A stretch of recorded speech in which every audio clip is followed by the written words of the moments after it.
Greetings everyone, Corey here. Time for a movie review. This one's going to be pretty quick.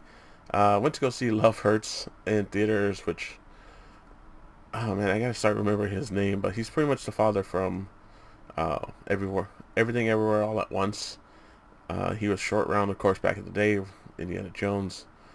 And it's just nice to say Academy Award winner, um, which he won for Everything Everywhere All at Once, which it's nice to see him back. He's such a great actor.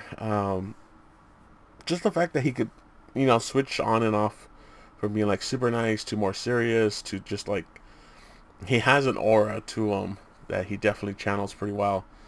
And Love Hurts is just a fun action movie. Honestly, it does revolve around Valentine's Day a little bit. That's why it came out a week before Valentine's Day, because next week is gonna be Captain America: Brave New World, and of course, I don't think anybody wants to go against a Marvel movie. So put it out a week early.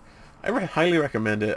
It's it's like, okay, if you've seen the trailers, you know what the story is, but it doesn't quite play out like how the trailers um, edit it. I guess you could say, how they set it up. So it threw me off guard, and so right at the beginning, it just like, oh, it's not quite. Uh, it doesn't quite go in the order if you think from the trailer, because it's like from the trailer it seems like it's a typical, you know, guy who got out gets pulled back in kind of thing. But it is, but then also it isn't. So it's interesting what they did. They definitely shot some stuff for the trailers only. There's definitely some angles that they did for the trailers only compared to the actual movie cut. It is a very short movie. It's not even an hour and a half. It's only an hour 23, I think it's listed as, and that's usually what the credits. So it's pretty quick. Definitely worth your time, I would say.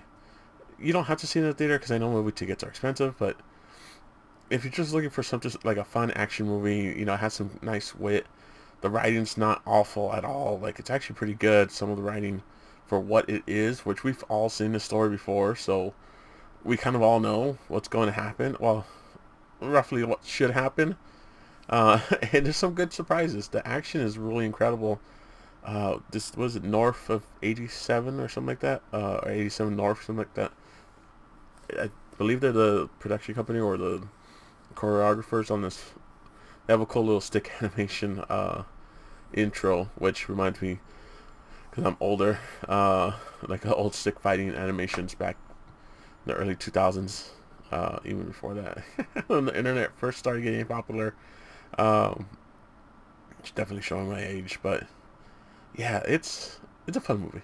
It's, I have the A list. It's fun if you have the A list pass or just any kind of pass that you can see movies, whenever you want. Check it out. It's fun.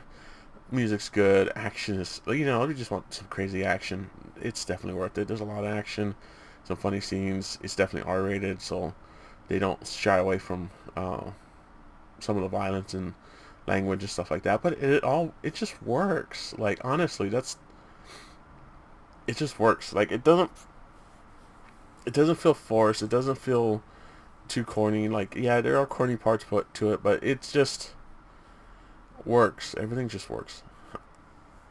So I recommend it. If you're interested, check it out too.